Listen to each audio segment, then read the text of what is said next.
Soil two સોલમાં મારો પહેલો experience થયો. ખૂબ જ બધાએ ધ્યાન રાખ્યું, અનએક્સપેક્ટેડ, કે એકોએક વસ્તુમાં બધા ધ્યાન રાખતા હતા કે ખાધું કે નહીં, ચા કેવી લાગી, નાસ્તો કેમ હતો. અને wonderful, the group was also two good, કે આઈ મેડ ન્યૂ ફ્રેન્ડ્સ ધેર, અને એમ લાગ્યું કે ઇટ્સ વર્થ ઇટ, કે સારું થયું હું આવી આમાં. આઈ વોઝ હેઝિટન્ટ કે હું એક બે જણને જ જાણતી હતી, પણ પછી અહીંયા આવીને બહુ બધા ફ્રેન્ડ્સ થઈ ગયા ને ખૂબ મજા પડી. ખૂબ ધ્યાન રાખ્યું એ લોકોએ. ઇવન બસમાં બી જરા બી તકલીફ નથી થઈ ને બરોબર બધું થયું. એક ગામથી બીજે ગામ ગયા પણ there was no problem at all. ખૂબ બધી હોટેલો સરસ, બધું સરસ રીતે થઈ ગયું.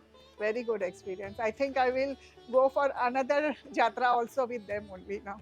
બીજા સાથે જવામાં મજા નહીં આવે, કે ઇવન એકલા જવામાં મજા નહીં આવે હવે.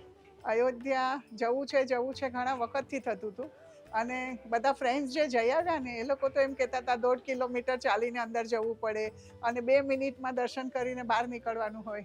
પણ જ્યારે આ ગ્રુપ સાથે હું ગઈ તો એકદમ વીવીઆઈપી ગેટથી લઈ ગયા, વીવીઆઈપી દર્શન થયા ને પેટ ભરીને દર્શન કર્યા. 15થી 20 મિનિટ સુધી અંદર હતા. પ્લસ મેઇન પંડિતજીએ સૌને એ પ્રસાદ આપ્યો હાથમાં પર્સનલી, અને ખૂબ સુંદર, બહુ સરસ દર્શન. ત્યાં આખું હનુમાન ચાલીસા ત્યાં ઊભા રહીને બોલી શકીએ એટલો સરસ ટાઈમ મળ્યો ને ખૂબ મજા આવી. એકદમ આનંદથી ભરપૂર થઈ ગયા. આઈ થિંક હું એકલી આવી હોત કે બીજા સાથે આવી હોત તો મને આવા દર્શન ન મળત. તો thanks to Soil to Soul for getting me here for the darshan. Thank you.